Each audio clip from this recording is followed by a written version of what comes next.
사람이 행복하고 복된 삶을 살기 원하면 여러 가지 우리들이 갖춰야 될 요소가 있는데요. 역설적으로 오늘 이 본문의 말씀은 비울 것을 잘 비워야 된다. 그래야지 복된 삶, 행복한 삶을 살아갈 수 있다는 의미를 우리에게 말씀합니다. 좋은 것을 우리가 많이 채우는 것도 중요하지만 이 잘못된 것을 비우는 것은 더 중요합니다. 위대한 성공적인 삶을 살아갔던 사람들은 여러 가지 체험과 또 가득 그들이 배우고 익히고 또 소유한 것들을 잘 했지만, 그런데 필요 없는 것들을 잘 버리는 능력도 그들에게 있었습니다. 오늘 우리의 삶 속에 이 불쾌한 기억이나 편견 그리고 허영심, 이러한 것들은 빨리 비울수록 좋은 것들로 우리 가운데 채워져요.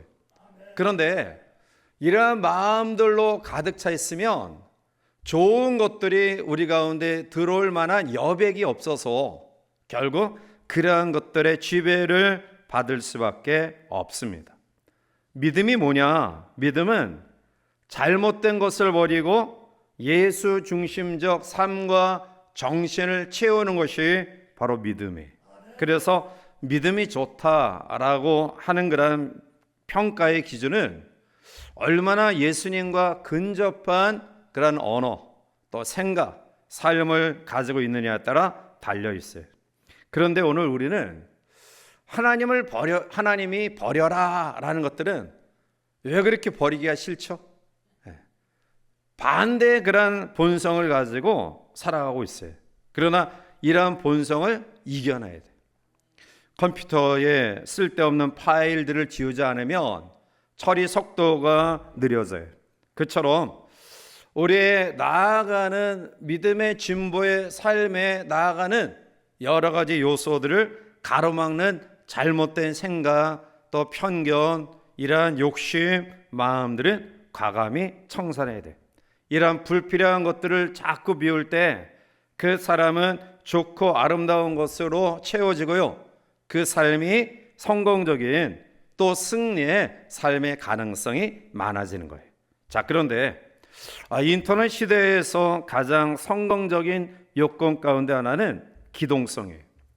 징기스칸이 전 세계를 점령했던 가장 큰 무기는 기동성이 있습니다.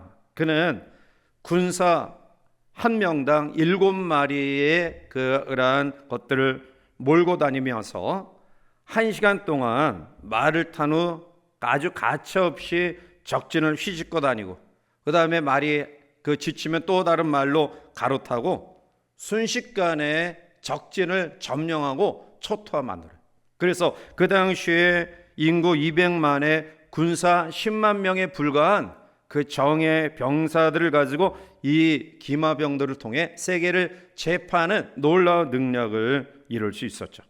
그는 이렇게 외칩니다.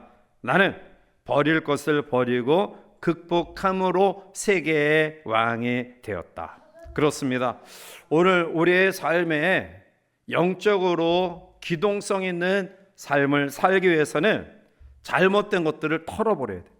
그것을 빨리 털어버리는 만큼 우리가 하나님 앞에 영적인 승리의 삶을 살아갈 수 있는 거예요. 회개가 뭐냐? 회개는 마음속에 잘못된 것을 버리고 예수로 채워지는 삶, 그게 회개의 삶입니다.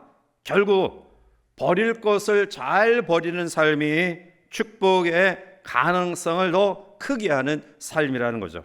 자, 오늘 본문의 말씀의 사도 바울의 말씀 가운데서 우리가 기억해야 될, 버려야 될 요소들이 뭔가, 정말 복된 삶, 성공적인 또 신앙 속에 행복한 삶을 살기 위해 우리가 과감히 떨쳐버려야 될 요소들이 뭔가, 오늘 바울 통해 주시는 하나님의 말씀을 같이 묵상하면서 또 바르게 결단하기를 원합니다. 먼저는 다른 교훈이에요. 자, 3절 말씀을 우리 같이 가서 함께 한번 읽어보시겠습니다. 누구든지 다른 교훈을 하며 바른 말 곧 우리 주 예수 관한 교훈을 따르지 아니하면. 아멘. 사도 바울은 디모데에게 다른 교훈을 따르지 말 것을 권고합니다. 여기서 다른 교훈이란 거짓된 교리를 이야기하죠. 거짓된 교사들은 거짓 교리를 퍼뜨리고요, 그리스도의 말씀과 경건에 관한 교훈을 따르지 않아요. 오늘날로 말하면 성경과 다른 말을 하는 이단들을 우리가 피하라라는 말씀이에요. 성경은 정확하게 예수님의 말씀이 기록되어 있습니다. 그런데 교묘하게 이 성경의 예수님의 말씀을, 이 교훈을 자기 합리화시키면서 가르치는 사람들이 있어요. 결국 그들은 그럴듯한 포장을 통해서 자기의 생각과 자기의 사상과 교리를 그럴듯하게 가르쳐요. 그런데 일반 성도들은 이러한 것들을 처음에 잘 판단할 수가 없어요. 왜냐하면 이단은 처음부터 다른 것이 아니라 끝이 다른 게 이단이기 때문에 처음 우리가 접했을 때는 혹하는 그런 마음을 가져요. 신천지 조직적으로 교회 안에 사람들을 침투시키죠. 그들은 자기들의 정체를 숨기고 기성교회에 등록해서 열심히 봉사해요. 자기들끼리 짜고 자기 사람들을 전도해서 점점 세를 불립니다. 어느 정도 세를 구축하면 목회자의 흠집을 내어서 불평하고 원망하게 만들어요. 자기들은 앞에서 그런 행동을 하지 않습니다. 교묘하게 목회자와 성도 간에, 성도와 성도 간에 이간을 시켜요.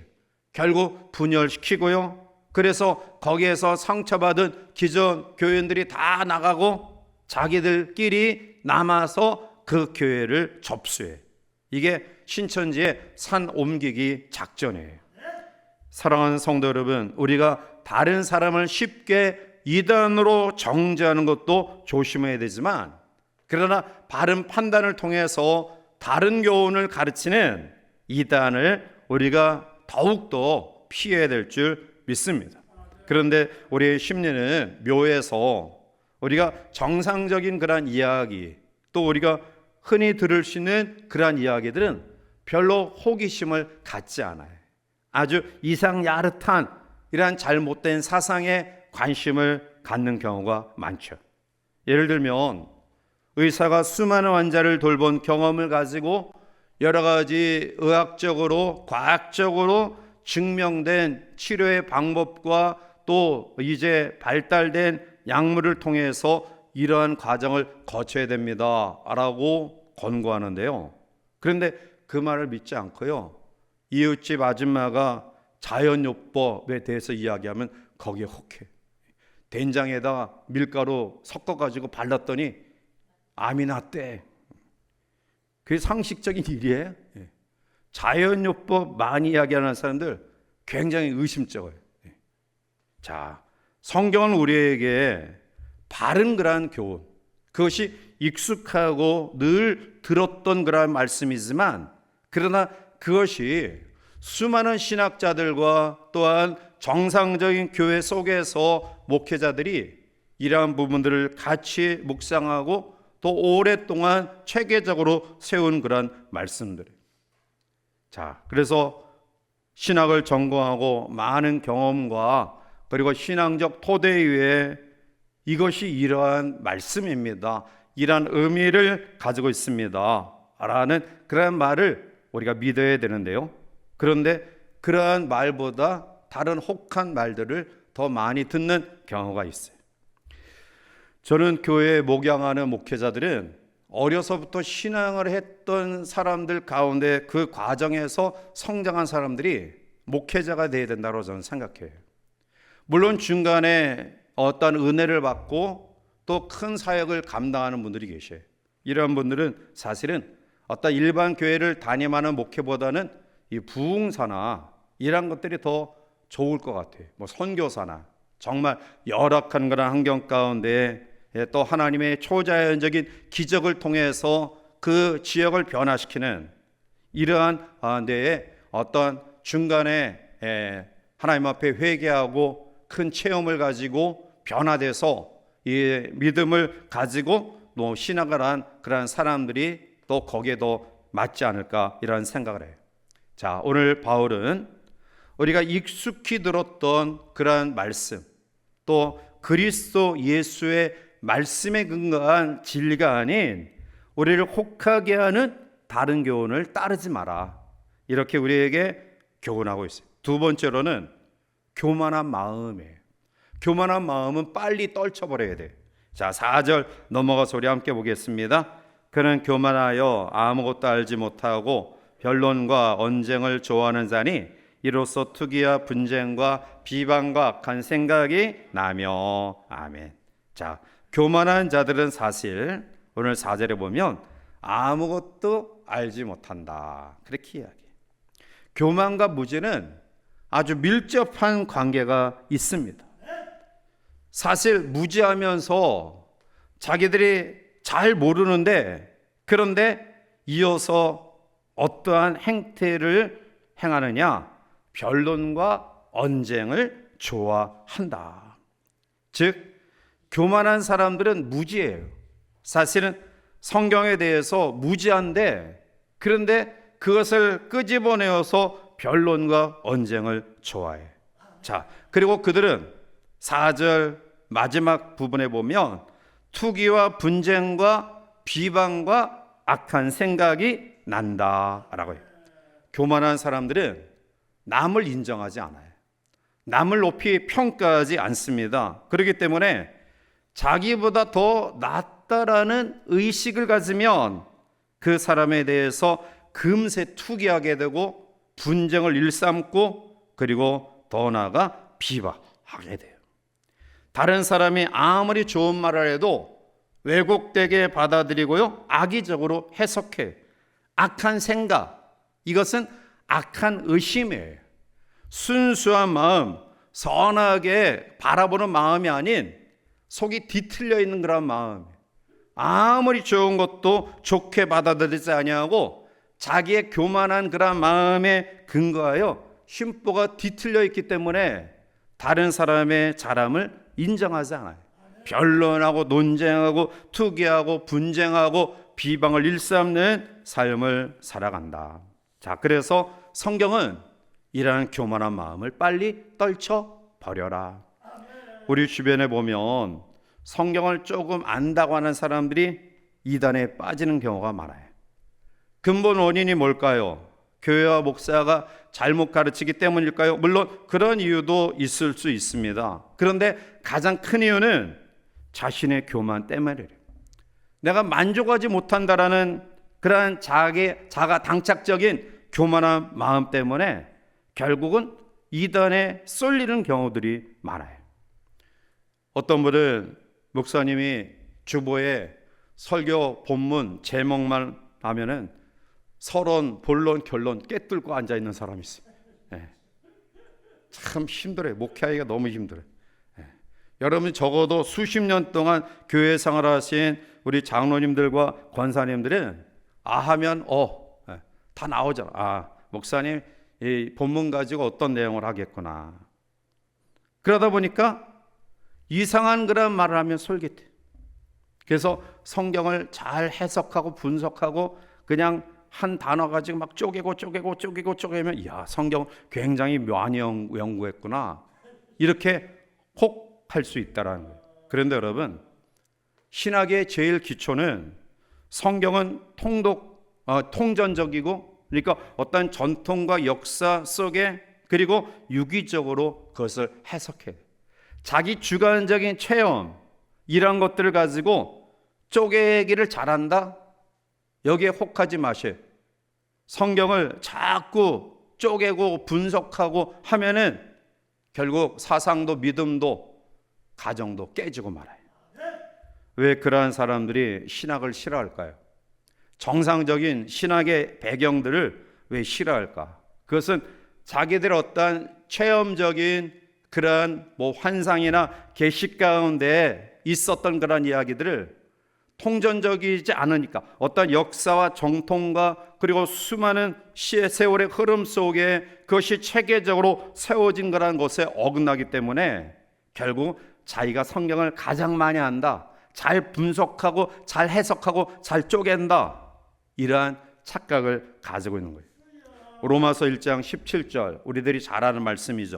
복음에는 하나님의 의가 나타나서 믿음으로 믿음에 이르게 하나니 기록된 바 오직 의인은 믿음으로 말미암아 살리라 함과 같으니라. 아멘. 의인은 믿음으로 산다, 이 말씀이 마틴 루터가 종교 개혁을 일으켰던 모토가 되었던 말씀이에요. 마틴 루터가 이 말씀을 한 번 들어서 그렇게 큰 깨달음이 있었을까요? 아마 그 전에도 수십 번 들었던 말씀일 거예요.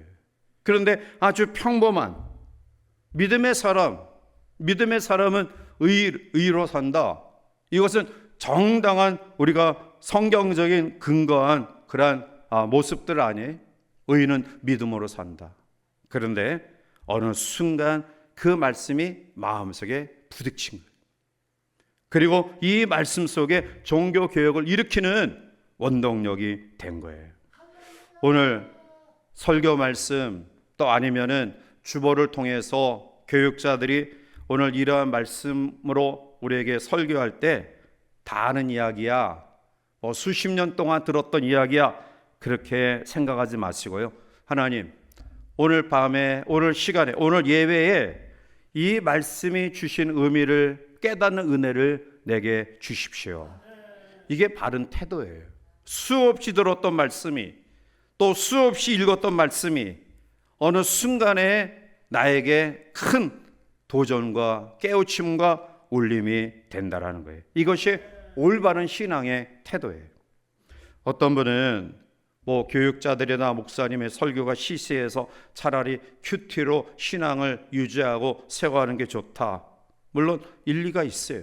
왜냐하면 계속해서 깊이 묵상하는. 그런데 큐티의 맹점이 뭐냐 하면 자기 주관적인 체험과 생각과 그 바운더리 안에서 그 말씀을 해석하는 우를 범하기 쉬워요. 그러니까 자기만 하나님의 음성 들은 것처럼, 자기만 환상 본 것처럼, 자기가 기도했는데 하나님이 그렇게 말씀하셨다는 거예요. 그런데 여러분 조심해야 될 부분은, 아까도 말씀드렸지만 기독교의 신앙은 역사성과 전통성을 벗어난 그러한 경우가 별로 없어요. 물론 하나님의 특별한 신비로운 체험을 우리에게 주시지만 하나님은 우리에게 매일매일 신비로운 체험으로 우리의 신앙을 세워가도록 그렇게 하지 않아요. 우리가 이미 들었던 말씀, 우리가 가지고 있던 말씀, 그 말씀에 대한 겸손한 마음으로 하나님의 은혜를 구하는 그러한 신앙으로 세워져 갈 때 그 사람의 신앙이 점점 흔들림이 없는 그러한 지극히 거룩한 믿음에 자기를 건축할 수 있는 거예요.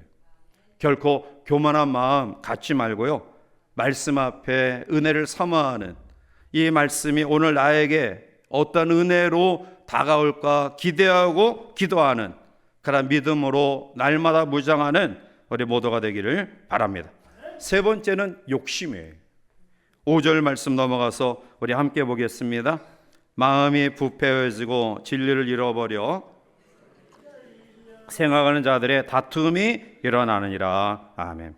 왜 거짓 선지자들이 다른 교훈을 가르칠까요? 오늘 본문 5절에 보면 경건을 이익의 방도로 생각하기 때문이다 라는, 즉 경건을 이익의 방도로, 자기에게 어떠한 육신적인 그러한 소욕을 채우는 잘못된 것으로 하기 때문에 결국 거기에서 잘못된 욕심을 가지게 되는 거예요. 성도들은 물질의 소유를 신앙생활의 목적을 가지고 생활해서는 안 돼요. 그럼 어떻게 해야 될까요? 계속해서 6절에 그러나 자족하는 마음이 있으면, 자족하는 마음의 원의 의미는 상황에 구애되지 아니하는 자기 만족의 상태를 의미해요. 즉 물질적인 상태가 아니라 영적인 상태를 말해요. 자족하는 마음은 상하게 바뀌지 않습니다.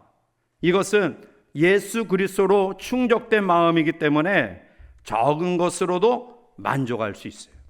즉 자족의 마음은 넉넉한 마음이에요. 바울은 어떠한 형편에서든지 나는 자족하기를 배웠다라고 자족하기를 배웠다. 그의 삶이 풍성하고 또 많은 소유를 가지고 있었기에 자족했다라고 이야기합니까? 그렇지 않잖아요. 그는 오히려 우리가 경험하지 못했던 그 수많은 아픔과 힘듦을 경험했지만 그러나 나는 모든 것에 자족하기를 배웠다. 영적인 상태, 영적으로 하나님으로 충족되어지는 삶. 그러면 자족하는 마음을 가지려면 어떻게 해야 됩니까? 7절 말씀 가운데 우리 넘어가서 같이 한번 읽어보실까요? 우리가 세상에 아무것도 가지고 온 것이 없음에 또한 아무것도 가지고 가지 못하리니. 아멘. 자, 사도 바울은 우리들이 일반적으로 쉽게 접하고 받아들이는 공술의 공수고 빈손으로 왔다 빈손으로 가는 이 의미와 정확하게 이야기하고 있어요. 아무것도 가지고 온 것이 없다. 또한 아무것도 가지고 가지 못하리라. 물론 요즘 우리 젊은이들을 상처 주고 아파하게 하는 그러한 일들이 있죠. 그것은 금수저, 은수저, 흙수저. 날 때부터 신분과 이런 것들이 격차가 나 있다라는 거예요. 그래서 물론 우리 학자들이나 또 여러 사람들이 연구한 그런 발표에 의하면 이제는 개천에서 욕 나오는 시대는 끝났다. 그러니까 예전에는 정말 어렵고 힘든 그런 가운데서 개천에서 욕 나온 경우가 많았어요. 그런데 지금은 기울어진 운동장이라 태어날 때부터 기울어진 운동장이기 때문에 기를 쓰고 또 악을 써도 안 된다라는 거예요. 물론 일부 그럴 수도 있어요. 그러나 성경의 원리와 인생의 원리는 그렇지 않아요. 적신으로 왔다가 적신으로 가는 것이 인생이다. 욥은 욥기 1장 21절에 내가 모태에서 알몸으로 낳아 싸운즉 또한 알몸이 그리로 돌아갈지어라. 주신이도 여호와시오 거두시니시도 여호와시오니 여호와의 이름이 찬송을 받을지니이다. 아멘. 오늘 우리의 바른 의식은 하나님이 나에게 주신 것들을 관리하는 그러한 태도. 위임받은 사람으로서 건강이 있을 때, 물질이 있을 때, 일할 수 있을 때, 하나님 앞에 기도하며 예배하며 전도할 수 있을 때 그것을 잘 활용하다가 다시 다 내려놓고 하나님 품으로 안기는 것이 성도의 삶인 줄 믿습니다. 또한 본문 8절에 보면 우리가 먹을 것과 입을 것이 있은즉 족한 줄로 알 것이니라 말씀. 행복은 가진 자에게만 있는 것이 아니에요. 이것은 이미 부자의 삶을 경험한 사람들이 고백하고 있잖아요. 세상의 인기와 명예를 이미 경험한 사람들이 이 인기와 명예가 우리의 삶에 진정한 행복을 주지 못한다라고 그것을 이미 경험한 사람들이 그러한 삶을 누린 사람들이 이러한 고백을 해요. 그래서 오늘 성도는 그릇된 욕심을 버려야 된다라는 오늘 성도의 삶은 소유를 붙드는 것이 축복이다라고 생각하기 이전에 소유를 나누는 것이 축복이다. 나눔은 진정한 하나님의 축복된 삶이다라는 의식과 생각들이 우리 가운데 있어요. 그래서 열심히 돈을 벌고 그리고 소유를 위해는 내 것을 나눌 수 있는 그런 마음과 믿음이 있기를 바랍니다. 소유와 행복은 비례하지 않아요. 많이 가졌다고 반드시 행복하지 않아요. 그런데 나누면 행복하다. 이것은 비례의 관계를 가지고 있어요. 나누면 행복해. 나의 것을 나눌 때 그 마음 속에 기쁨이 넘쳐나요. 물질을 나눌 때 하나님께서 우리의 마음을 아름답게 여기시고 축복하시고요. 나누는 삶을 살아가는 사람들에게 많은 이웃들을 붙여 주셔요. 그러므로 오늘 우리의 마음속에 욕심을 버리는 삶이 필요하다. 10절 말씀 가운데 우리 넘어가서 함께 또 읽어보실까요? 돈을 사랑함이 일만하게 뿌리가 되나니 이것을 탐내는 자들은 미혹을 받아 믿음에서 떠나 많은 근심으로써 자기를 찔렀도다. 아멘. 돈은 사용하는 것이지 사랑하는 것 아니에요. 돈은 돌고 돌고 돌아야 돼. 즉, 한 주머니에 가서 거기서 막혀서 멈춰 있으면 그것은 오히려 냄새나고 부패해. 그러나 자꾸 돌고 돌며 재고시를 할 때 그 속에서 의미가 있는 그런 여러 가지 일들이 생겨나는 거예요. 어떤 성도들은 아주 보수적인 복음적인 신앙이라고 착각하면서 돈 자체를 신앙인들이 터부시해야 될 것으로 생각하는데요. 이것은 잘못된 사상과 잘못된 믿음이에요. 오늘 본문 10절에도 돈을 사랑함이 일만하게 뿌리가 된다라고 이야기했지, 돈이 일만하게 뿌리가 된다라고 이야기하잖아요. 돈을 사랑하는 사람이 일만하게 뿌리가 된, 즉 돈의 성격은 그것을 소유하는 사람의 인격과 마음에 따라서 악해질 수도 있고 선해질 수도 있어요. 오늘 여러분들의 삶에 선의 수단이 될 수 있는 이 돈을 욕심 때문에 악의 수단으로 전락시키는 어리석음이 있지 않았으면 좋겠어요. 하나님은 우리의 삶이 풍성한 삶을 사는 게 하나님의 뜻이에요. 여호수아 15장에 보면 갈렙이 드비를 취하는 자에게 자기 딸 악사를 주겠다라고 약속해. 그때 온니엘이 생명을 무릅쓰고 드비를 취해 악사를 아내로 맞이할 수 있었는데요. 그런데 이 악사가 출가하면서 자기 아버지 갈렙에게 복을 구하면서 어떠한 복을 구했냐면 그때 샘물을 달라고 구해요. 갈렙은 자기 딸에게 출가시키면서 여호수아 15장 19절에 보면 윗샘과 아랫샘을 주어 악사가 큰 부자가 되게 해요. 자, 그 장면에서 윗샘은 영적인 축복을 상징하고요, 아랫샘은 일상적인 축복을 상징해요. 하나님은 오늘 우리의 성도의 삶에 영혼의 문제를 해결해 주시기를 원하시면서 재정적인 문제도 해결해 주기를 원하셔요. 그래서 돈을 터부시하면서 사악하게 여기지 말고요, 그것을 선한 동기와 목적을 가지고 우리가 물질을 추구하는 삶을 살아가시기를 바라요. 예수 믿는 의로운 사람들이 많이 생겨나요. 그래야지 사회가 변합니다. 그런데 건전하지 못한 그런 사람들이 어떤 돈에 욕심을 가지면 결국 그 세계는 변화될 수 없어요. 오늘 정치, 경제, 또 문화 모든 분야에 정말 정상에 선 그런 사람들이, 크리스천들이 많아지기를 기도하시길 바랍니다. 이게 하나님의 뜻이에요. 물론 예수님이 제자들의 높음을 다투는 이 상황을 보고 제자들을 책망하셔요. 그런데 예수님이 겸손하라, 낮아지라 가르친 것은 자세를 낮추라는 것이지 실력을 낮추라라는 말씀이 아니에요.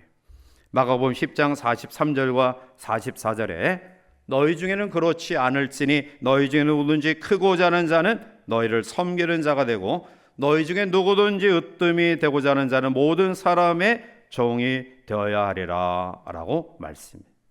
이 말씀을 높아지면 안 된다?